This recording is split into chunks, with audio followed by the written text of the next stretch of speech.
श्री परमात्मने नमः।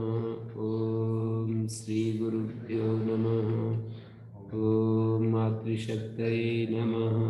ओम असतो मा सद्गमय तमसो मा ज्योतिर्गमय मृत्योर्मामृतंगमय।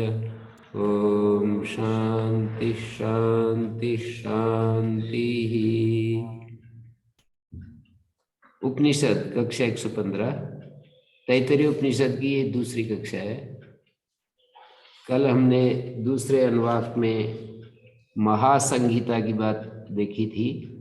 उसमें ध्यान की बात, यहाँ पर एक शब्द आया है कि जो इस संहिता की उपासना करता है। यहाँ पर या एवं एता महासंहिता व्याख्याता वेद, वेद का अर्थ उपासते। जो कोई इस महासंहिता की उपासना करता है, संधीयते प्रजा, वो प्रजा पशु ब्रह्म तेज अन्नाद्येन, भक्षणीय अन्न को अन्नाद्य कहा जाता है। यहाँ पर अन्नाद्य, आद्य अन्न के अर्थ में अन्नाद्य शब्द का प्रयोग है। निपातन से पर प्रयोग हो रहा है या आर्षत्वात् पर प्रयोग हो रहा है, यूं कह सकते हैं। ये तो स्रोत पद है जो कि श्रुति में बार बार आता रहता है।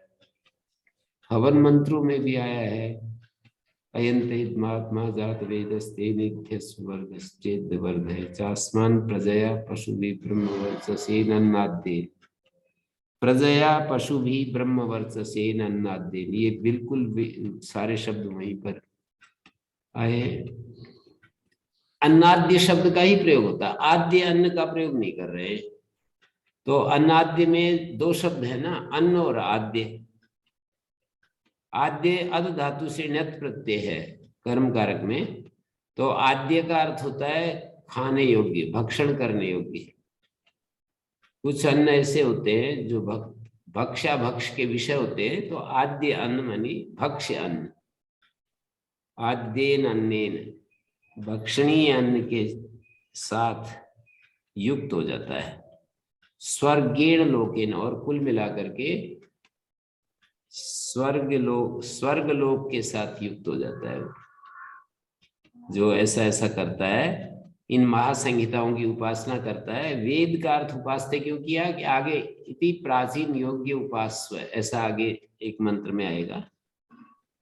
तो उस उपास्व शब्द को लेकर के भाष्यकार ने यहाँ पर वेद का अर्थ उपासते किया है। वेद का अर्थ जानाति ये भी होता है, लेकिन यहाँ वेद का अर्थ उपासते क्यों कर रहे हैं उसका हेतु भी दे दिया गया है कि आगे चल करके वो प्राचीन योग्य नाम के जो शिष्य है उसको संबोधन करके कहा है कि ऐसा जो उस हे प्राचीन योग्य उपासना करो।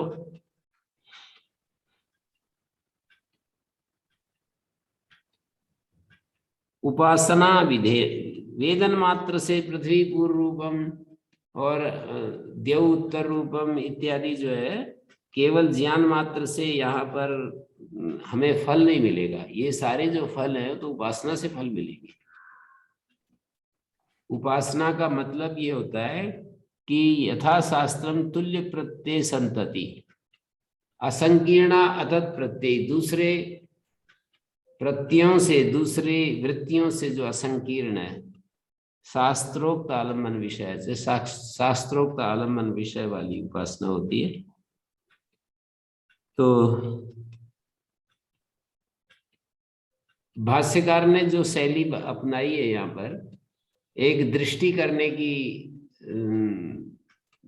ब्रह्म सूत्र में दिशा दी है कि उच्च को निम्न में ला करके और हम उपासना किया करते हैं। किसी उच्च वस्तु को निम्न में ला करके बिठा देते हैं और फिर हम उसका ध्यान करते हैं। तो यहाँ पर जैसे पूर्व वर्ण में पृथ्वी दृष्टि कर ली हमने, एक आलम्बन बना लिया। जैसे ओंकार में हम परमात्मा दृष्टि कर लें, ओंकार एक शब्द है और उसमें परमात्मा दृष्टि कर लें कि ये ओंकार परमात्मा का एक वो है, प्रतीक है। ओंकार मनी इस ओंकार में परमात्मा को लाकर बिठा दिया। तो इसी तरह से पूर्व वर्ण जो मंत्र आदि होते हैं, उन मंत्रों में जो पूर्व वर्ण है, जैसे कि इसे तोर्जे अग्निमीले पुरोहितम, ईड़े पुरोहितम, ईड़े का ए ले लिया, पुरोहितम का प ले लिया, पूर्व पृथ्वी जो है, पृथ्वी को हमने अग्निमीड़े पुरोहितम, अग्निमीड़े के ए में हमने पृथ्वी दृष्टि कर ली। जैसे कि अयोध्या दृष्टि कर लेते हैं जंगल में, राम में दशरथ बुद्धि कर ली, दृष्टि मानी बुद्धि। जैसे माता सीता में लक्ष्मण ने मात्र दृष्टि कर ली, तो ऐसे ही पृथ्वी दृष्टि कर ली पूर्व अक्षर में और उत्तर अक्षर में। देव दृष्टि, पृथ्वी पूर्वम देव उत्तरम, उत्तर वाले वर्ण में देव दृष्टि कर ली, और बीच में एक खाली स्थान है, वो संधि बन गया और वायु संधान हो गया। जब हम बोलते हैं तो एक वायु वहां पर हमें बोलनी पड़ती है, अग्निमीळे पुरोहितम, वायु हमारे सहायक बनती है, पूर्व और उत्तर को जोड़ने वाली वायु होती है। तो इस तरह से सब जगह अधिप्रजम में माता पूर्व रूप है, पिता उत्तर रूप है। माता में मैं पूर्व रूप की दृष्टि की, पिता में उत्तर रूप की, प्रजा संधि, प्रजनन संधानम। प्रजा की जो उत्पत्ति है उसको प्रजनन कहते हैं। ऐसे ही यहाँ पर ज्योति, जैसे अधिज्योति सब में अग्नि पूर्व रूप, आदित्य उत्तर रूप है, जल आप है संधि, वैद्युता संधानम। वैद्युत का मतलब मैंने कहा था स्वार्थ में प्रत्यय, विद्युत से अण प्रत्यय कर दिया और वैद्युत शब्द बन गया। विद्युत का जो अर्थ है वही वैद्युत का रहेगा। जैसे प्रज्य शब्द से अण स्वार्थ में कर दें अण प्रत्यय तो प्राज्य बन जाता है, प्रज्य का जो अर्थ है वही प्राज्य का भी रहता है। तो ज्योति शब्द से यहाँ जयत लक्षणा से जल ले लिए गए हैं। अग्नि अधिज्योति सम्मानी जल संबंधी दृष्टि बता रहे हैं। जहत लक्षणा, जिस जहत लक्षणा का उदाहरण होता है जैसे गंगा एवं घोषा।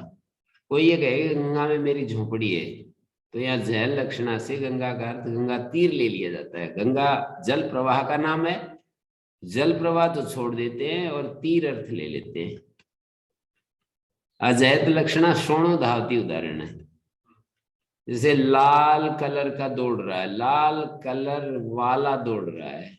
लाल कलर भी रहता है पर लाल कलर के साथ में लाल कलर वाला ले लेते हैं। तो एक जहत लक्षणा होती है, क्या जहत लक्षणा होती है, जहत अजहत लक्षणा होती है। उसका उदाहरण स्वयं देवदत्ता ऐसा लिया जाता है। वह यह देवदत्त, स्वयं देवदत्ता यानी वह यह देवदत्त, जो मैंने काशी में देखा था वही ये देवदत्त है। तो कुछ छोड़ जाता है, कुछ अन्वित रहता है, दोनों बातें रहती हैं जहत अजहत लक्षणा में। कुछ चीजें छूट जाती है, कुछ बनी रहती है। उस देश वाला और उस काल वाला, ये देश और काल छूट गया और देवदत्त जो है वो अन्वित है। तद्देशावच्छिन्न देवदत्त, उस देश और उस काल में जो देवदत्त था, और इस देश और इस काल का देवदत्त, इन दोनों को हटा दे। स्वयं देवदत्ता में देश और काल को छोड़ करके देवदत्त वही रह जाता है। तो तत्वमसि वाक्य का जहत अजहत लक्षणा से उसका सर्वज्ञत्व विशिष्ट जो चैतन्य है और अल्पज्ञत्व विशिष्ट जो चैतन्य और सर्वशक्तिमत्व विशिष्ट जो चैतन्य और अल्प शक्तिमत्व विशिष्ट चैतन्य, ये सर्वज्ञता, अल्पज्ञता, सर्वशक्तिमत्ता, अल्प शक्तिमत्ता, इनको छोड़ दीजिए और फिर जो बचेगा वो, तो इस तरह से तत्वमसि का वही अर्थ हो जाता है कि तुम वही हो। इसका मतलब ये है कि तुम्हारे साथ जो जुड़ा हुआ जो उपाधि है उसको छोड़ दो, और उसके साथ जो उपाधि है उसको भी छोड़ दो। उसको छोड़ दो का मतलब है उससे अलग करके देखो, अपनी विचार शक्ति के द्वारा, अपनी विचार शक्ति का प्रयोग करके उसको देखो। जो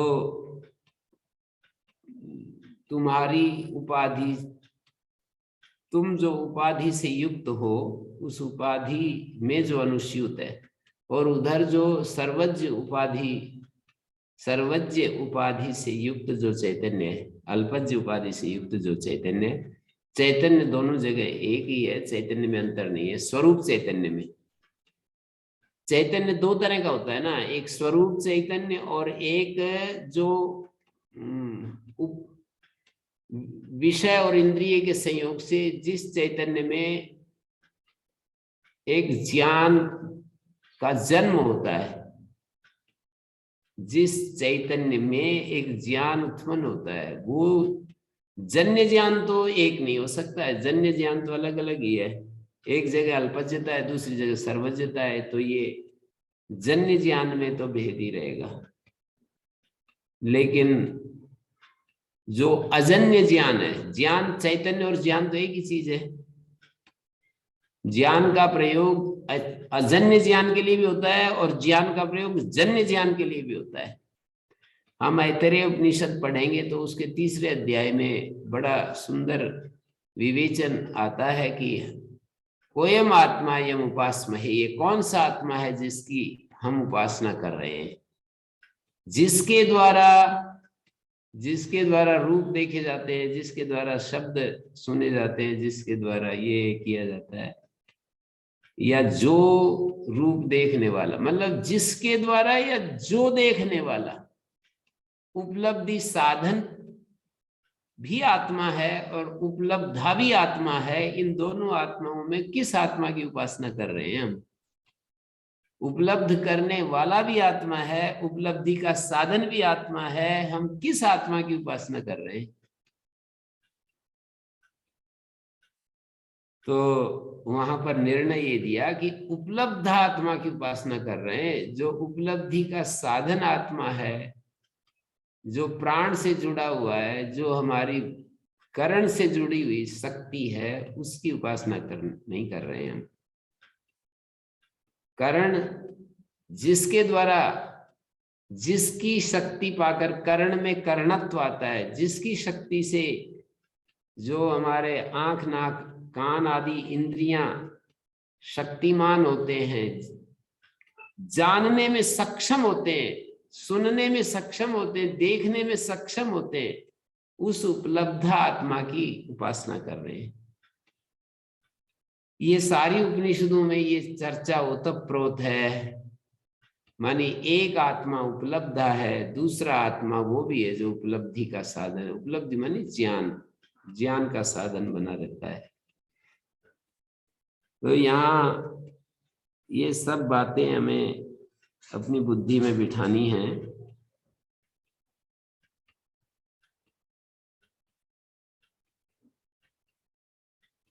तो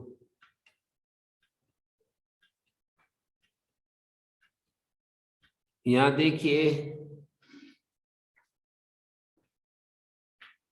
अधिलोकम अधिज्योतिषम अधिविद्यम अध्यात्मम, ये महासंहिता कही जाती है।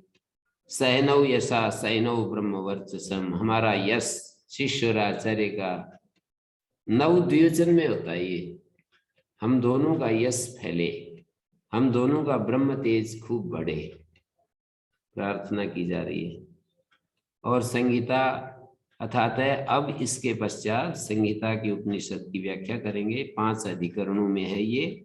अधिलोक, अधिज्योतिष, अधिज्योतिष में जो ज्योतिष शब्द है, यहाँ भी वैसा ही प्रत्यय, जैसे वैद्युत शब्द था ना, स्वार्थ में प्रत्यय कर दिया।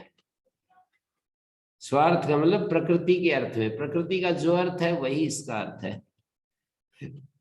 अधिविद्यम अधिप्रजम अध्यात्मता महासंहिता इत्याचक्षते अथ अधिलोकम। अब अधिलोकम की बात है। पृथ्वी पूर्व रूपम देव उत्तर रूपम आकाश संधि। तो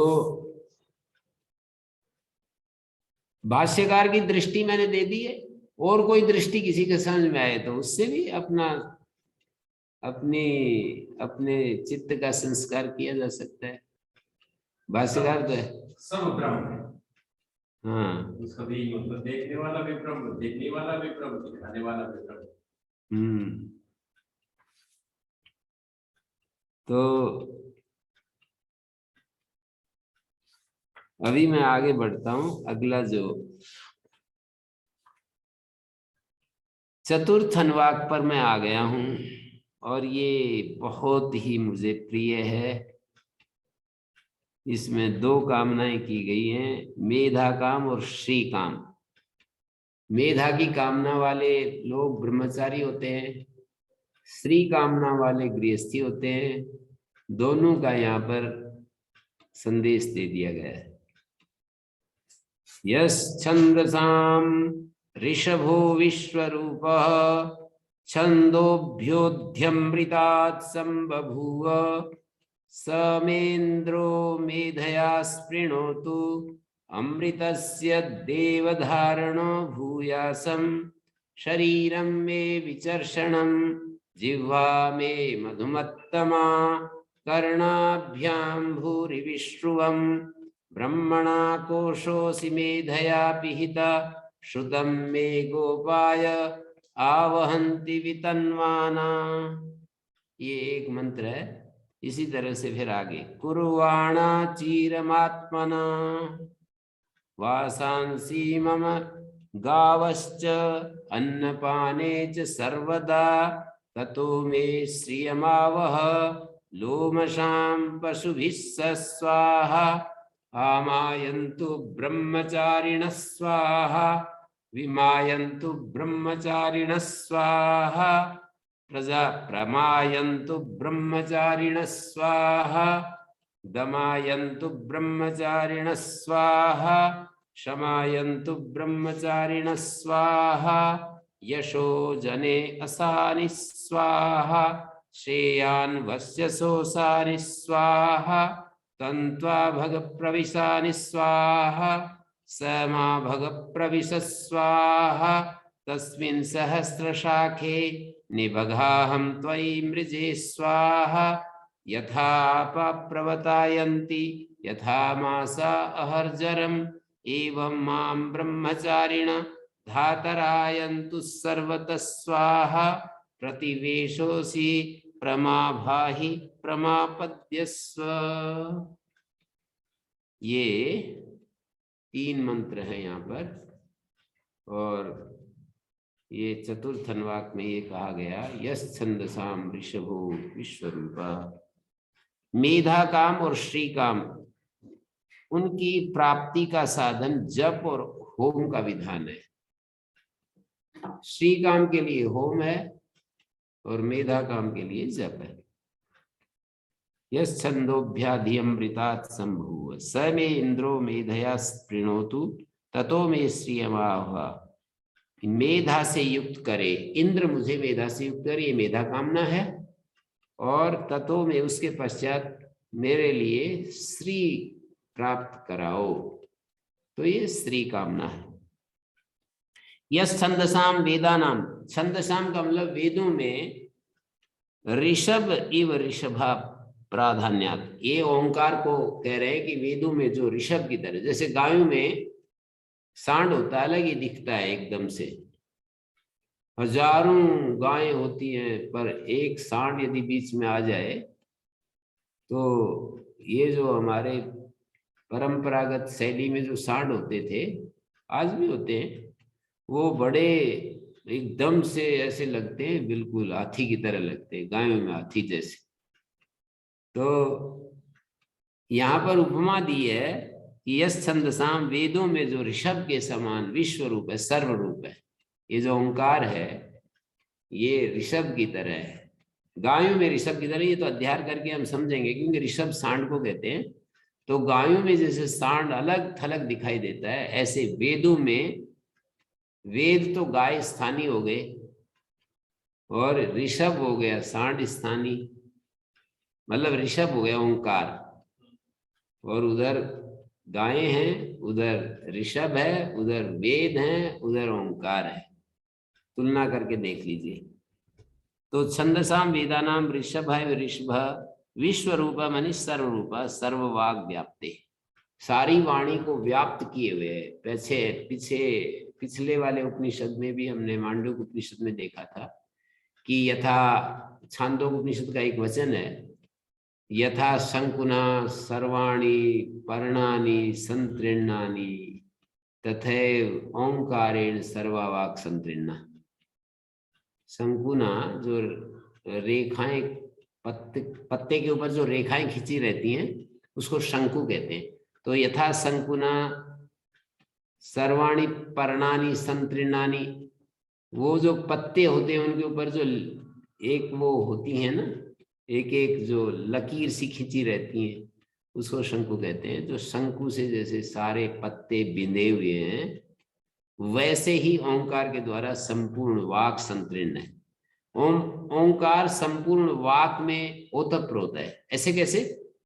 ये जो ओंकार में सबसे पहला जो अक्षर है वो अकार है, और सारी वाक में अकार अनुस्यूत है। ऐसे समझ लीजिए। माने एक यहाँ पर इस अस्तित्व में हमको पदार्थ दिखते हैं, पदार्थों के लिए नाम दिखते हैं। जैसे सूर्य जो कि आकाश में तप रहा है, उसके लिए एक नाम दिखता है, सविता, सूर्य इत्यादि। रात को चंद्रमा अपनी ज्योति फैला रहा है, उसके लिए एक नाम है चंद्रमा। तो सारे पदार्थ हैं, उन पदार्थों के लिए एक नाम है पदार्थ, और उनके लिए एक नाम। तो पदार्थ हैं, नाम है, ये दो बात हो गई। उसके बाद ये ओंकार है, उसके बाद आत्मा है, ब्रह्म है, जो भी चार लेवल, चार स्तर की बात मैंने की। सबसे पहले दृश्यमान पदार्थ जो हमें दिखाई देते हैं, उनके लिए एक एक नाम होता है। तो सारे पदार्थ अपने अपने नाम से अभिन्न है, और सारे नाम ओंकार से अभिन्न है, और ओंकार ब्रह्म से अभिन्न है। जो ओंकार है वो ओंकार से अभिन्न है। मानी ओंकार शब्द को जब हम पकड़ते हैं तो उधर तो हम ब्रह्म की तरफ चले जाते हैं, और उधर ओंकार से सारे शब्दों पर पहुंच जाते हैं, और सारे शब्द फिर पदार्थ तक पहुंच जाते हैं। तो ओंकार यहाँ पर बीच में रख देंगे, तो उससे ऊपर वाला जो ब्रह्म है वहां भी ओंकार पहुंच रहा है, उससे नीचे वाले जो शब्द हैं और शब्दों से संकेतित जो पदार्थ हैं उनमें भी पहुंच रहा है। तो सर्वरूप हो गया ओंकार। ओंकार से कुछ छुटा ही नहीं। इधर तो संसार के पदार्थ आ गए, उधर ब्रह्म भी आ गया और शब्द भी आ गए। तीन चीजें आ गई तो अब कुछ बचा ही नहीं अस्तित्व में। माने नाम आ गए, रूप आ गया और ब्रह्म आ गया। ओंकार से इन तीनों का संकेत हो रहा है। अब ऐसे कैसे संकेत हो रहा है? संस्कृत भाषा जानने वाले, वैसे मैं तो संस्कृत भाषा जान रहा हूं, पर मेरे को समझ में नहीं आता था ये कैसे क्या कर देते हैं। तो विचार से यदि हम बहुत विचार करते चले जाते हैं, विचार करते चले जाते हैं, तो चीजें जो है ना समझ में आती है। और समझ में आने का मतलब बुद्धि तृप्त हो जाती है कि हाँ ये कह रहे हैं। हमारी बुद्धि जो है शांत हो जाती है। और जब कंफ्यूजन होता है तो पता नहीं क्या कह रहे हैं, पता नहीं क्या कह रहे हैं, ऐसे बुद्धि में विचार चलता रहता है। जब कंफ्यूजन होता है तो फिर हमारी बुद्धि इस तरह असंतुष्ट रहती है, पता नहीं क्या कहना चाह रहे हैं, पता नहीं क्या कहना चाह रहे हैं। तो यदि हम विचार में लगे रहेंगे तो सैकड़ों सैकड़ों चीजें, मेरा तो एक्सपीरियंस है। अभी मैं तो, मुझे कहीं ऐसी बात आ जाती है पता नहीं क्या कह रहे हैं, तो मैं उसको वेट करने के लिए मैं छोड़ देता हूँ कि कभी हो सकता है कि आगे चल करके समझ में आए। अभी मुझे इसमें ज्यादा मत्थापच्ची नहीं करनी है। कह रहे हैं, क्या कह रहे हैं आगे आ जाएगा समझ में, और नहीं भी आएगा तो जितना आ गया है वो क्या थोड़ा है, जितना समझ में आ चुका है वो भी तो बहुत ज्यादा है। उसके सहारे भी तो हम उधर तो संसार में आगे जितना हमें आ गया है, संसार में एक सक्सेसफुल लाइफ मानी साधन संपन्न जीवन बिताने के लिए पर्याप्त होता है। लेकिन वही जो आ गया है किसी व्यक्ति के पास, जो सामर्थ्य है, जो जो केवल वाणी का सामर्थ्य नहीं और भी कई कई प्रकार की सामर्थ्य होती है, वो सामर्थ्य ब्रह्म प्राप्ति के लिए भी उपयुक्त होती है, वो सामर्थ्य संसार प्राप्ति के लिए भी उपयुक्त होती है। मानी उस सामर्थ्य से हम यश कीर्ति प्रतिष्ठा रुपए पैसा भी प्राप्त करते हैं, और उस सामर्थ्य से हम भगवान को भी प्राप्त करते हैं। वो हमारी इच्छा के ऊपर होती है कि हम किसको पाना चाहते हैं। यदि हम भगवान को प्राप्त करना चाहते हैं तो इधर से मुख मोड़ना पड़ता है, और दुनियादारी में ही आगे बढ़ना चाहते हैं तो इधर अपना मन लगाना पड़ता है, उधर से अपने आप ही मुंह मुड़ा ही रहता है। यहाँ तो मुख मोड़ना पड़ता है, उधर से तो हटे ही हुए होते हैं हम। ऐसा नहीं कह सकते उधर से मुंह मोड़ना पड़ता है, मोड़ने की जरूरत नहीं है, वहां तो अपने आप ही हटे हुए हैं और इन संसार में लगे रहते हैं। स्वाभाविक क्रम है, संसार में हम लगे हुए इस दुनियादारी में आगे बहते रहते हैं, चलते रहते हैं।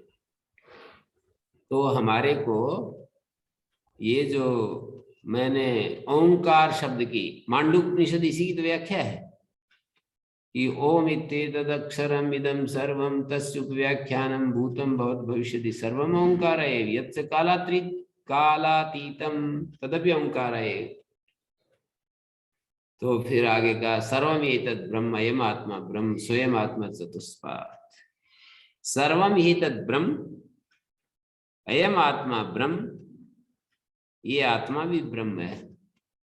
और फिर तीसरे नंबर पर क्या कह दिया, सर्वम एतद् ब्रह्म अयम आत्मा ब्रह्म स्वयं आत्मा चतुष्पाद। ये हमारा जो आत्मा है ये चतुष्पाद है। तो चतुष्पाद आत्मा का वर्णन मांडूक्य उपनिषद जागृत स्वप्न सुसुप्ति को लेकर के चतुष्पाद का स्वरूप बताया। स्वयं आत्मा चतुष्पाद, सर्वम एतद् ब्रह्म अयम आत्मा ब्रह्म स्वयं आत्मा चतुष्पाद। तो ओंकार की महिमा आगे भी एक अनुवाक में आ रहा है, ओम इदं सर्वम, ओम इति एतत् सर्वम, ओंकार इदं सर्वम। ओंकारी कहीं ब्रह्मैविदं सर्वम कह देते हैं, कहीं आत्माएविदं सर्वम, ओंकाराएविदं सर्वम, भूमाएविदं सर्वम, अहमेविदं सर्वम, ऐसे बोल देते हैं। इदं सर्वम अहमेव ऐसे भी बोलते हैं कि ये सब जो है मैं ही तो हूं। ये बहुत ज्यादा पसंद थी ये भाषा उनको, स्वामी राम तीर्थ को। मैं ही तो सूरज में प्रकाशित हो रहा हूं, मैं ही चंद्रमा में चांदनी के रूप में छिटक रहा हूं, मैं ही तो इस सागर में लहरों के रूप में, मैं निरंतर लहरों के रूप में मैं शोभायमान हूं इस धरती पर। सस्य के रूप में मैं ही तो हरित क्रांति का ये जो सौरभ है, हरित क्रांति का जो सौंदर्य वो बिखेर रहा हूं। ये पृथ्वी भी मैं ही हूं, ये जल भी, वायु, ये समस्त भूत, ये सारे वेद, ये सारे लोग मैं ही तो हूं। ऐसे इस भाषा में बड़ा उनको आनंद आता था। एक एक व्यक्ति को एक एक भाषा बहुत ही प्रभावशाली लगती है। अब वो कोई कहेगा तू ही तू है, तू ही तो सूरज में, तू ही चंद्रमा में, तू ही तो इस धरती आसमान में, तू ही इन औषधि वनस्पतियों में, तू ही तो। उसको ये भाषा ज्यादा पसंद है। उपनिषदों में तो दोनों शैली में भूमा एविदम सर्वम, आत्मा एव, अरे आत्मा ही तो सब, इदम सर्वम आत्मा एव, इस शैली में बोलना पड़ता है।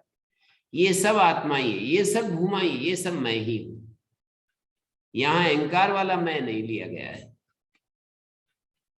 अहम एविदम सर्वम, ये सब मैं ही हूं। जब ये भाषा बोली जाती है तो अहंकार वाला मैं यहाँ पर उसकी गंध भी नहीं है। तो ओंकार की महिमा हमारे श्रुतियों में बड़ी गाई गई है। इसको एक श्रेष्ठ आलम्बन बताया। एतदालम्बनम श्रेष्ठम एतदालम्बनम परम एतदालम्बनम ज्ञात्वा ब्रह्मलोके महीयते। इस आलम्बन को पाकर के हम ब्रह्मलोक में महिमाशाली हो जाते हैं। ये सर्वे वेदा यत् पदमामन्ति तपांसि च सर्वाणि यद् वदन्ति यदिच्छन्तो ब्रह्मचर्यं चरन्ति तत्ते पदं संग्रहेण संक्षेपेण ओम इत्येतत्। ओम इत्येकाक्षरं ब्रह्म मां व्याहरन् माम् अनुस्मरन् यः प्रयाति त्यजन् देयं स याति परमां गतिम्। इस एकाक्षर ब्रह्म को जो ध्यान करते हुए इस संसार से प्रयाण करता है वो परम गति को प्राप्त हो जाता है। तो अभी यदि ऐसी दृढ़ वो निष्ठा यदि हमारी बन जाए, स्वप्न भी ओंकार के आने लगे, तो फिर हमारी बात बन जाएगी मृत्यु के समय भी। ओंकार से अतिरिक्त हमारे को कुछ सूझे नहीं, निरंतर हम ओंकार में ही रत रहें, रमण करते रहें, तो मृत्यु की उस घड़ी में जहां सब कुछ हमारे हाथ से छिन जाता है और हम सचेतन भाव भी नहीं बना सकते, हमारे हाथ में नहीं रहता है कि मैं अब ओंकार का ध्यान करूंगा। कुछ जो साधक हैं, उच्च कोटि के साधक हैं, वो तो ऐसा ही करते हैं, सचेतन रहते हैं, मृत्यु के अंतिम समय तक सचेतन रहते हैं, पर बाकी तो सब अचेत अवस्था में चले जाते हैं। तो उसमें कौन चीज काम आती है? हमारे अभ्यास, दृढ़ अभ्यास काम आते हैं। जिन चीजों को हमने जीवन भर अभ्यास में लिया है वही चीजें याद आ जाती है। बाकी जैसे धन में हमारा मन रहा है तो धन याद आ जाएगा, प्रतिष्ठा में रहा है तो प्रतिष्ठा याद आ जाएगी, पावर में मन रहा है तो पावर याद आ जाएगा, विषय भोगों में रहा है तो विषय भोग हो जाएंगे, इंद्रिय सुख याद आ जाएंगे। तो हमारे जो हम चाहते हैं वो हमको मिलता रहता है। इतना दयालु है परम पिता कि वो हम जो चाहते हैं वो दे देता है। वैसे यूं कहा जाता है कि मैं जो चाहूं वो मत देना, जो तुझे ठीक लगता है वो मुझे देना। ये भी एक, पर ये तो हमारी वो होना चाहिए, हमारी तैयारी होनी चाहिए, और हमें निरंतर इस भाव में जीना चाहिए कि मैं जो चाहता हूं। इंद्र और प्रतर्दन का संवाद में यही तो कहा कि यदि मेरे आचरण से आप प्रसन्न हैं तो उन्होंने कहा कि वर मांगो, वर मांगो। उन्होंने कहा कि क्या वर मांगो, मुझे क्या पता है क्या ठीक है क्या गलत है, मनुष्य के लिए जो अच्छा है वो आप दे दीजिए, मैं क्या वर मांग सकता हूँ, मेरी बुद्धि कितनी सी है, और मैं क्या मांग लूंगा, मेरी हानि हो जाए ऐसी चीज मांग लूंगा। तो मैं ऐसी चीज नहीं मांगता जिससे मेरी ही हानि हो जाए, जिसमें मेरा कल्याण आप देखते हैं वो मुझे। अभी हम छांदोग्योपनिषद पढ़ते हैं तो 8वें अध्याय में जाकर के इंद्र और प्रजापति के संवाद को हम देखते जाते हैं और आगे जाकर के प्रतिज्ञा तो ये थी कि सत्य काम हो जाता है, सत्य संकल्प होता है, सर्वेषु लोकेषु कामचारो भवति, ऐसे ऐसे उसको ऐसे ऐसे आश्वासन दे करके इस लाइन पर ले आए, और आखिरी में क्या कर दिया, उसको ऐसी स्थिति में ले जा खड़ा कर दिया कि वहां कुछ भी इच्छा ना बचे और कुछ भी अनुभव ना हो बाह्य जगत का, कोई बाह्य जगत का अनुभव ना हो और कोई इच्छा न बचे ऐसी। और वहां पर कहा यह था कि वो सारे लोगों में तुम्हारा कामचार हो जाता है, सर्व लोकेषु कामचारो सर्वेषु लोकेषु कामचारो भवति।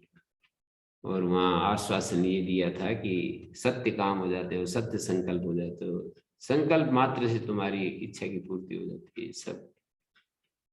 तो भाष्यकार ने उसकी संगति लगाई कि प्रजापति को इंद्र का हित करना है ना,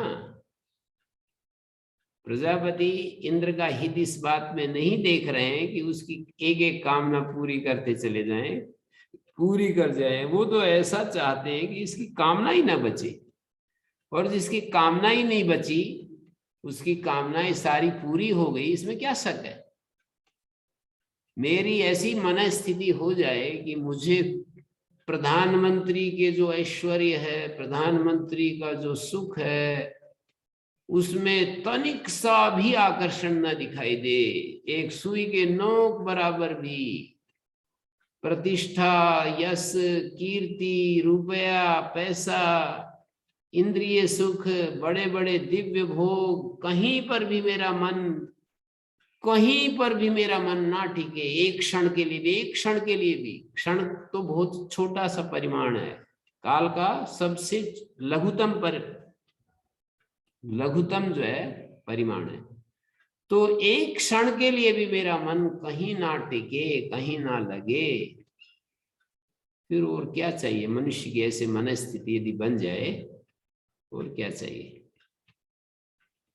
मनुष्य तो थपेड़े खाता रहता है, इधर से उधर, उधर से इधर, और उसकी पिटाई होती रहती है। वो इच्छा करता रहता है, इच्छाओं के इस राज्य में कितनी दुर्दशा होती है, कितनी दुर्गति होती है मनुष्य की। थोड़ा सा विचार करें तो पता लगता है। ऐसी स्थिति हो जाती है जैसे दो कुत्तों के बीच में खरगोश आ जाए। वह खींचे यह बिलगता, चल रही खींचा ताण, उसमें कहा है। हमारे गुरुजी ने कमठ पचीसी नाम के उनके पद्य हैं, तो उनमें बोलते हैं, वह खींचे यह बिलगता, चल रही खींचा ताण। खींचा ताण से वो अंदर को खींचता है और इंद्रियां बाहर को खींचती हैं। ये इंद्रियां ही है सारा जो है ना। मेरे को सम्मान मिले, उसको इतना मिल रहा है, मेरी तो कोई पूछ ही नहीं हो रही है। किसी का अखबार में नाम आ जाए, हमारे साथी का आ जाए और हमारा न आए। हम दो साथ साथ रहते थे, तो उनमें से एक का आ जाए और एक का नहीं आए, तुम्हारा तो नाम ही नहीं आया भाई। तुम तो इतने जिगरी दोस्त थे, तुम्हारा तो नाम ही नहीं आया। तुम क्या उससे कम थे। लोग तो फिर ऐसे हवा और देते हैं। वो लोग जो है ना, कहने वाले, क्या कामना में फंस रहे हो, ऐसे नहीं कहेंगे, यूं कहेंगे, अरे तेरे को तो पूछा ही नहीं उन्होंने। तो इस तरह की दुनिया है ये, इसको समझना पड़ेगा। संसार तो पूरा का पूरा अपने लिए चल रहा है, सेल्फ सेंटर्ड है, ईगो सेंटर्ड है। संसार का स्वरूप ही ये है कि वो अपने व्यक्तित्व को, वो जो उसका अपना व्यक्तित्व उसने जो समझा है, उसको ही महत्व देगा। दूसरे के लिए कोई भी दूसरे को देता है उतने ही अंश में जिससे उसको उसका कद ऊंचा होता है, जिससे उसको लाभ होता है। जैसे कोई एक व्यक्ति दूसरे व्यक्ति को महत्व देता है, वो उतना महत्व देता है जिससे उसका कद ऊंचा हो, महत्व देने वाले का। इतना महत्व नहीं देता है कभी भी कि जिसको महत्व देता है उसका कद इससे ज्यादा है। ये काम तो कोई योगी तो कर सकता है, संसार में इस काम की आशा नहीं की जा सकती। मुझे किसी ने बताया कि भाई जैसे उन्होंने उनके लिए इतना ज्यादा किया था, अब नाम मैं नहीं लूंगा किसने किसके लिए किया, पर एक समझने के लिए, नाम लेने समझ में घटना तो ठीक आ जाती है, पर थोड़ा सा उसके मतलब दूसरे परिणाम भी होते हैं, खराब परिणाम भी होते हैं, तो इसलिए नाम न लेना ही अच्छा है। उसने उसके लिए इतना ज्यादा किया, इतना ज्यादा किया, और फिर उसने इसलिए ज्यादा किया था कि इससे उसका कद ऊंचा हो रहा था। फिर दूसरे व्यक्ति ने उसका उतना, जब उसको वो चीज मिल गई तो दूसरे व्यक्ति ने उसको वो उतना नहीं किया, उतना महत्व नहीं दिया। इसलिए नहीं दिया कि वो अपने व्यक्तित्व से बढ़कर के वो कैसे महत्व दे सकता। उसको महत्व देने से उसका व्यक्तित्व नहीं चला जाता है। तो संसार तो इस तरह का है, संसार से अपेक्षा ही छोड़ देनी चाहिए कि ये मेरे लिए कोई कुछ करेगा। ये दृष्टि ही बिल्कुल भ्रांत है कि हम जो अपेक्षा करते हैं कि वो मेरे लिए कुछ करे। आशा ही छोड़ देनी चाहिए, समझ बना लेनी चाहिए कि कोई मेरे लिए कुछ करने वाला नहीं है। करेगा तो उसका लाभ होगा तो करेगा, उसका कद ऊंचा होता हो, उसको आर्थिक लाभ होता हो, उसका सम्मान बढ़ता हो, उसकी संस्था को मेरे से लाभ होता हो तो करेगा, नहीं तो क्यों करेगा वो। अब वो उपनिषदों की शैली में ये कहा जाता है, जिस आत्मा के लिए सर्वस्व प्रिय सारी चीजें प्रिय लगती हैं, हम आंशिक रूप से प्रिय लगती है ना, तभी तो हम उसकी बड़ाई करते हैं और तभी उनके साथ जुड़ते हैं। और कभी कभी आत्मा के लिए त्याग प्रिय लगता है, किसी आदमी का नाम नहीं लेना चाहते हैं तो वो भी आत्मा के लिए ही लगता है, और किसी का गुणगान गाते हैं वो भी आत्मा के लिए होता है। मेरे लिए, आत्मा के लिए, किसी का गुणगान गाएंगे उससे मुझे सुख मिलेगा, किसी का नाम नहीं लेंगे उससे मुझे सुख मिलेगा। तो उपनिषद ये समझाना चाहती है कि जिस आत्मा के लिए हम त्याग करते हैं, जिस आत्मा के लिए संबंध स्थापित करते हैं, उस आत्मा की खोज करनी चाहिए, उसके शुद्धतम रूप को खोजना चाहिए, इससे पहले रुकना नहीं चाहिए। तो आत्मा की खोज यदि हम करते हैं, आत्मा की खोज हम करते हैं, तो फिर हमारे को परम वैराग्य धारण करना पड़ता है संसार से, संसार से परम विरक्ति के भाव में जीना पड़ता है। उपेक्षा और अपेक्षा दोनों को खत्म करना पड़ता है, ये परम वैराग्य का स्वरूप है। यदि कहीं थोड़ी सी भी अपेक्षा है तो परम वैराग्य नहीं, थोड़ी सी भी उपेक्षा है तो वो भी परम वैराग्य नहीं है। वैराग्य कहाँ, द्वेष हो गया वो तो।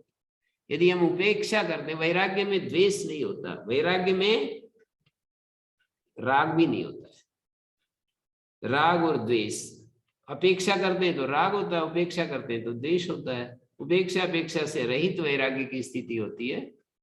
माने हमारे लिए यदि माने हमें थोड़ा सा भी, क्योंकि यदि हम द्वेष करते हैं तो द्वेष का जो विषय होता है वो हमेशा हमारे चित्त में बसा हुआ रहता है, और वो उस परम तत्व को के साथ संबंध नहीं जोड़ने देता है। राग जैसे नहीं जोड़ने देता, द्वेष भी नहीं जोड़ने देता। उपेक्षा भी हमारा संबंध उस परम तत्व से नहीं जोड़ने देगी, अपेक्षा भी नहीं जोड़ने देगी। उपेक्षा अपेक्षा दोनों से अलग होकर के हमारी परम शांत जो मन की स्थिति है उसी में खोज शुरू होती है। तो आत्मा की खोज के लिए उपनिषद कहती है, ओंकार की बात चल रही है, बीच बीच में ये चर्चाएं भी अच्छी लगती हैं, लोग यूं कहते हैं मेरे को कि ये पंक्तियों की व्याख्या करते हो तो कुछ मजा सा नहीं आता, अपनी जैसे इन पंक्तियों को छोड़ करके जब आप ये बातें कहने लगते हो, ऐसा सबके साथ नहीं होता है, कुछ पंक्तियों वाले ही होते हैं। वो यूं कहते हैं, वो इस बात में रुचि लेते हैं, इस पंक्ति का, इस शब्द का क्या अर्थ है, इस शब्द के द्वारा क्या कहा जा रहा है।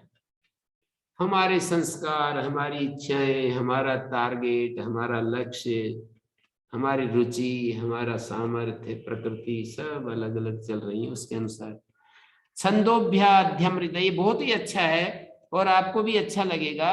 वेदों छंदोभ्या, अच्छा, यस छंदसाम ऋषभो विश्वरूपा, विश्वरूप बता दिया, सर्वरूप बताया, ओंकार सर्वरूप है। ओंकार ऋषभ की तरह है। वेदों में जैसे 20,000 मंत्र हैं वेदों के, और उपनिषदों के मंत्र हैं कितने ही, और ब्राह्मण ग्रंथों के मंत्र हैं, सारे वेद शब्द से कहे जाते हैं। वेद नाम ध्येयम क्या है, छंदो मंत्र ब्राह्मण है और वेद नाम ध्येय। तो यहाँ पर वेदों में जो ऋषभ की तरह से ओंकार सर्वरूप है, ये जो भी रूप है वो उसी के रूप में है, ऐसे बता दिया। ऋषभत्वम ओंकारस्य ओंकारो हि अत्र उपास्य इति ऋषभादि शब्द स्तुति न्याय।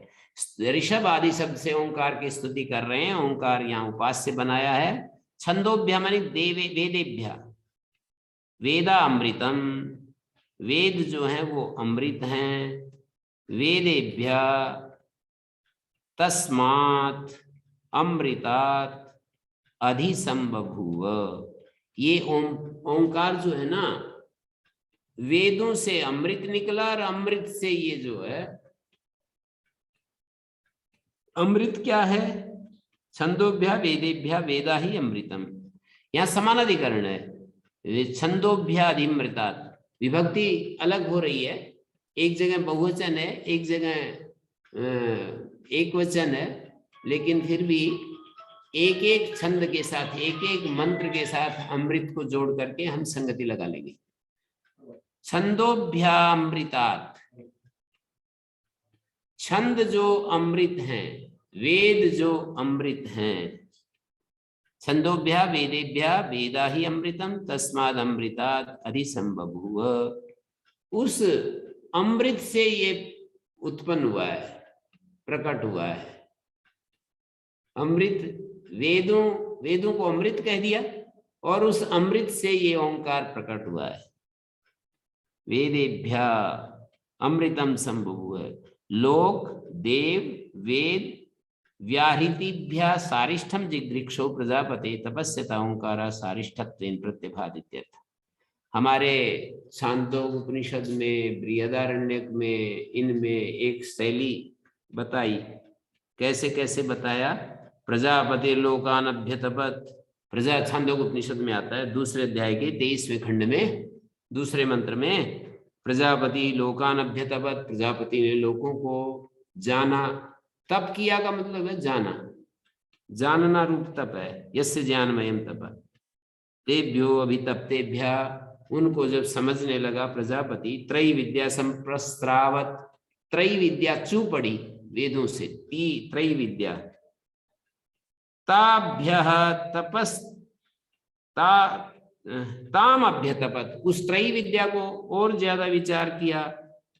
तस्या अभितप्ताया एतानि अक्षराणि संप्रास्रवंत, उस अभितप्त जो विद्या थी उससे 3 अक्षर निकल पड़े, भू भुवस्व। तानि अभ्यतपत, उन 3 अक्षरों को फिर तपाया, फिर मतलब विचार किया, फिर फोकस किया उनके ऊपर। तेभ्य अभितप्तेभ्य ओंकार संप्रास्रावत, माने कितने स्टेप पर ओंकार की उत्पत्ति हुई। प्रजापति ने लोक तपाए, लोकों से क्या निकला? लोकान अभ्यतपत तेभ्य अभितप्तेभ्य, वो जो लोक तपाए उनसे त्रयी विद्या, ऋग यजु साम, लोक तपाए लोकों से त्रयी विद्या माने ऋग यजु साम, वेद जो है चू पड़े। तेभ्य अभितप्तेभ्य, और उनसे ताम अभ्यतप, उस त्रयी विद्या का जब अभितपन किया उससे 3 अक्षर भू भुवस्व, पहले महाव्याहृति बोलते हैं, पहले लोक, लोक के बाद वेद, वेद के बाद महाव्याहृति, महाव्याहृति के बाद फिर ओंकार आया। अभ्यतपत शब्द का अर्थ है सार ग्रहण करने की इच्छा से पर्यालोचित, पहले पर्यालोचितवान, पर्यालोचनम कृतवान, पर्यालोचन किया, सार ग्रहण की इच्छा से प्रजापति ने। त्रयो वेदा त्रयी विद्या, 3 वेदों को ही त्रयी विद्या कहते हैं। जैसे यहाँ का प्रजापति ने लोकों को तपाया, त्रयी विद्या निकली, त्रयी विद्या का मतलब 3 वेद निकले। तो यद्यपि अस्याम श्रुतो लोकानंतरम देवान श्रुत, और इसमें जो है ना छांदोग्य श्रुति में, छांदोग्य श्रुति में देवताओं की चर्चा नहीं आई, पर दूसरी जगह छांदोग्य के दूसरे प्रसंग में देवताओं की भी बात आई है। कैसे कैसे बताया? प्रजापति लोगों को तपाया, माने सार ग्रहण करने की इच्छा से, भाई इन लोगों का सार क्या है, ये ग्रहण करने की इच्छा से उन्होंने विचार किया प्रजापति ने कि सारे लोगों का सार क्या है, पृथ्वी लोक, अंतरिक्ष लोक, द्युलोक, इन सब का सार क्या है। सार ग्रहण करने की इच्छा से अभितपन किया, पर्यालोचन किया, तो प्रजापति लोकान अभ्यदत् तेषां तप्यमाना नाम, वे लोग जब तप रहे, रसान प्राबृहत्, उनसे रस को बहा दिया। अग्निम पृथिव्या, पृथ्वी लोक से अग्नि को, और अंतरिक्ष लोक से वायु को, और द्युलोक से आदित्य को। एता तीसरो देवता अभ्यतपत, इन तीन देवता उत्पन्न हो गए। मानी पृथ्वी लोक से अग्नि देवता, अंतरिक्ष लोक से वायु देवता, और द्युलोक से आदित्य देवता, तीन देवता। और तीसरो देवता अभ्यतपत तासाम तप्यमाना नाम रसान प्राबृहत्, और उनसे फिर रस बह निकला। उन तीन देवताओं से, अग्नि देवता, वायु देवता और आदित्य देवता से, फिर अग्नि देवता से और वायु देवता और आदित्य देवता से ऋग यजुसाम निकला। अग्निर्वा ऋग्वेदा, वायुर यजुर्वेदा, अथर्वात सामवेदा, ऐसा निकला। तो अग्नि देवता से ऋग्वेद, वायु देवता से यजुर्वेद, साम देवता से अथर्वेद, नहीं सामवेद, क्या है, आदित्य देवता से सामवेद। तो देवता और देवता के बाद ये जो ऋग यजुसाम के बाद भूर्भुवस्व के बाद ओंकार, ये क्रम बताया है। प्राबृहत् का मतलब गृहीतवान, तप्यमाना नाम रसान प्रावृत, रसों को ग्रहण किया। सारत्वेन ज्ञातवान, सार रूप में जाना, यही प्राबृहत् है। तो अब मैं यहाँ पर आ गया हूं कि छंदोभ्यामृतात्, जो छंद हैं, जो अमृत स्वरूप हैं छंद, उन छंदों से ओंकार निकला। स मा इंद्रो, स ओंकारा, स इंद्र स्वरूप होकर के मेरी मेधा को बलयुक्त करे। यहां पर अगला जो पंक्ति है उसको मैं पढ़ रहा हूं। हमेशा परमेश्वर सन, वो जो ओंकार है इंद्र होकर, परमेश्वर होकर के मेरी मेधा को स्प्रीणवतु माने प्रीणयतु, बलयतु, तृप्त करे, मेरी मेधा को तृप्त करे। मेरी मेधा हर जगह संतोष अनुभव करे, तृप्ति अनुभव करे। मेरी मेधा जिस विषय को भी ग्रहण करे वहां पर कंफ्यूज्ड ना हो, ऐसा महसूस हो कि बड़ा अच्छा लग रहा है, समझ में आ रहा है, और मेरी मेधा को बलयुक्त करे। प्रज्ञा बलम ही प्रार्थ्यते, प्रज्ञा बल की प्रार्थना की जा रही है। स मा इंद्रो, स ओंकारा इंद्रो भूत्वा, मां मानी मुझको मेधा से युक्त कर दे। अमृतस्य देव धारणो भूयासम, हे देव अमृतस्य धारणो भूयासम, मैं अमृत को धारण करने वाला हो जाऊं।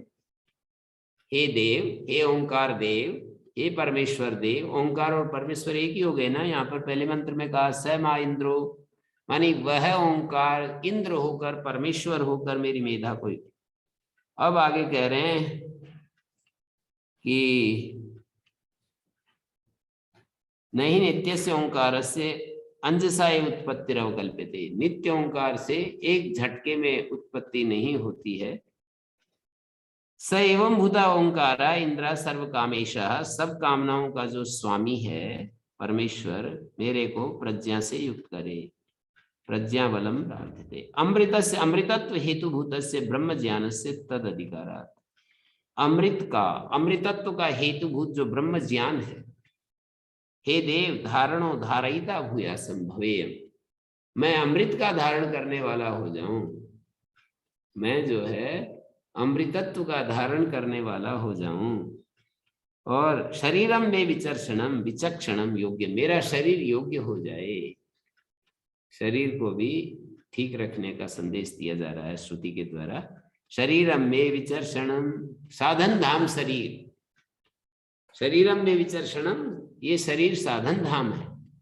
और दूसरी दृष्टि से देखें, यदि कोई भोगों में जाता है तो सारे अनर्थों का बीज ये शरीर है, सारे अनर्थों का बीज ये शरीर है। दूसरी तरफ देखें तो साधन धाम शरीर है। तो उन्होंने कहा शरीरम में विचर्षणम, विचर्षणम का अर्थ है विचक्षणम, विचक्षणम माने योग्यम, भूयासम, मेरा शरीर विचक्षण हो जाए, योग्य हो जाए। जिह्वा में मधुमत्तमा, वाणी की भी बात आ गई, मेरी वाणी जो है मिठास से भरी हो जाए। वो उस दिन हम लोग एक आश्रम में गए तो वो मीठा परोसने लगे, तो मैंने कहा मीठा तो मैं खाता नहीं हूँ। बोले फिर आप मीठा मीठा बोलते कैसे हैं? मीठा मीठा बोलते कैसे हैं? मीठा खाते नहीं है और मीठा मीठा बोल रहे हैं।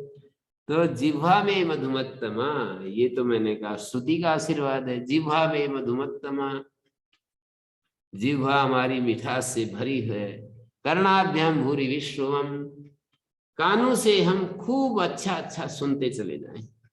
कर्णाभ्याम भूरि विश्रवम, मधुर भाषी रहे। कर्णाभ्याम श्रोताभ्याम भूरि बहु विश्रवम व्यश्रवम श्रोता भूयसम, कानों से हम खूब भद्रम कर्णेभिः शृणुयाम देव भद्रम पश्येमाक्षभिर्यजत्रा, कानों से हम भद्र सुने, आंखों से भद्र देखें। कर्णाभ्याम भूरि विश्रवम, व्यर्थ की बातें नहीं, मतलब जैसे कानों से हम किसी की चुगली सुनते हैं, अनावश्यक बातें सुनते हैं, मन में जिन बाद में जिसमें बेचैनी हो, समझ लो कानों से ठीक नहीं सुना। बाद में जिससे बेचैनी हो, समझ लो आंखों से ठीक नहीं देखा। यदि बाद में बेचैनी होती है तो ये तो बिल्कुल होता है, पर वो सावधान नहीं रहते हम। मेरे को तो होने लगा बहुत ज्यादा, बाद में बेचैनी सी होती है, बात करते समय भी बेचैनी होती रहती है, पर आदमी को उपाय, वो यहाँ पर बोलते हैं यहाँ की भाषा में उकाब नहीं आता, उसको जो है ना वो रास्ता एक बार बस उस स्ट्रीम में फंस जाता है और फिर तुरंत अपने आप को बाहर निकालने में असमर्थ महसूस करता है। कर्णाभ्याम भूरि विश्रवम ब्रह्मणा कोशो असि, आत्मज्ञान योग्य कार्यकरण संघातो अस्तु। ये जो कार्यकरण संघात है हमारा, ये आत्मज्ञान के योग्य हो जाए। हमारा जो शरीर और इंद्रियों का संघात है वो आत्मज्ञान के योग्य हो जाए, उसके लिए मेधा की प्रार्थना की जा रही है। तदर्थम मेधा प्रार्थ्यते। ब्रह्मणा कोशो असि, परमात्मा का तू कोश है। कौन? ओंकार की चर्चा चल रही है ना प्रारंभ से, तू परमात्मा का खजाना है, कोश है।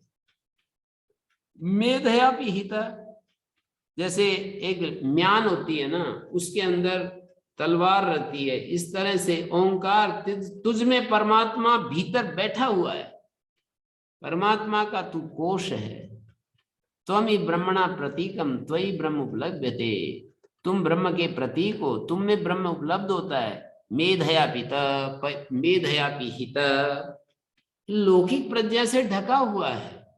ये जो हिरण्मयेन पात्रेण सत्यस्यापि हितं मुखम, चमकीले ढक्कन से, चमकीले ढक्कन से सत्य का मुख ढका हुआ है। चमकीले ढक्कन से सत्य का मुंह ढका हुआ है। यहाँ का ब्रह्म मेधयापि हित, मेधयापि हित का अर्थ है, मेधा शब्द यहाँ पर लौकिक प्रज्ञा के लिए, सांसारिक बुद्धि से ये परमात्मा ढका हुआ है। सत्या कामान ऋता विधाना, छांदोग्य उपनिषद में आता है कि जो सत्य कामनाएं हैं वो अनृत से ढकी हुई है, अनृता विधाना। यहाँ पर मेधयापि हिता का, वहां सत्या कामान ऋता विधाना का, बात एक ही लग रही है मुझे। तो लौकिक प्रज्ञा से आच्छादित हो, स तुम सामान्य प्रज्ञा अविदित तत्व, सामान्य बुद्धि से उसका बोध नहीं होता है। दृश्यते तो अग्र्या बुद्धिया सूक्ष्मया सूक्ष्मदर्शी की, अग्र्या बुद्धि से उसका दर्शन होता है, सूक्ष्म बुद्धि से उसका दर्शन होता है। अग्र्या बुद्धि चाहिए उसको प्राप्त करने के लिए। सुतम श्रवण पूर्वकम आत्मज्ञानादिकम मे गोपाय रक्ष श्रुतम मे गोपाय। श्रुतम का मतलब होता है श्रवण पूर्वक जो आत्मज्ञान आदि है, श्रवण पूर्वक वो मेरी रक्षा करे। गोपाय का मतलब रक्षा करे। श्रुतम मे मानी मम गोपाय, सुना हुआ मेरी रक्षा करे। सुना हुआ का मतलब श्रवण पूर्वक जो आत्मज्ञान आदि है वो मेरी रक्षा करे। अथर्ववेद के प्रारंभ में भी ऐसे ही मंत्र हैं कि मयि ये वस्तु मयि श्रुतम, हे आचार्य मुझको उपदेश दो, जो मैं सुनूं वो मुझ में ठहर जाए, ऐसा मंत्र आता है। मयि ये वस्तु मयि श्रुतम। तो आगे फिर है सुतम में गोपाय, यहाँ तक मेधा कामना पूरी होती है। तत्प्राप्ति अविस्मरण आदि ना, उसकी प्राप्ति को भूलो नहीं, उसी प्राप्ति अविस्मरण, प्राप्ति विषयक संकल्प जो है वो मेरा भूले नहीं, हमेशा बराबर बना रहे कि मुझे उस ब्रह्म को प्राप्त करना है। तो ये मंत्र मेधा काम के जप करने के लिए है। ये मंत्र होमार्थस्तु अधुना स्त्री कामस्य मंत्र उच्यन्ते, होम के लिए जो स्त्री की कामना वाला व्यक्ति है उसके होम के लिए ये मंत्र आगे वाला कहा जाएगा। तो आज मैं यहीं पर विराम देना चाहूंगा। किसी का कोई प्रश्न तो नहीं है?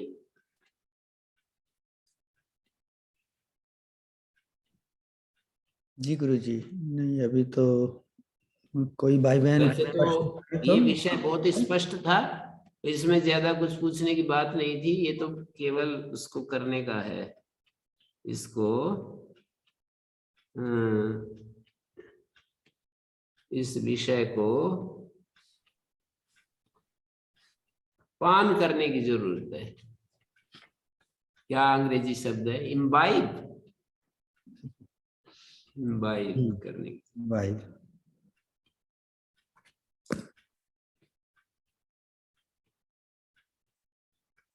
ओम शांति शांति शांति। ओम गुरुजी सादरं प्रणमामि।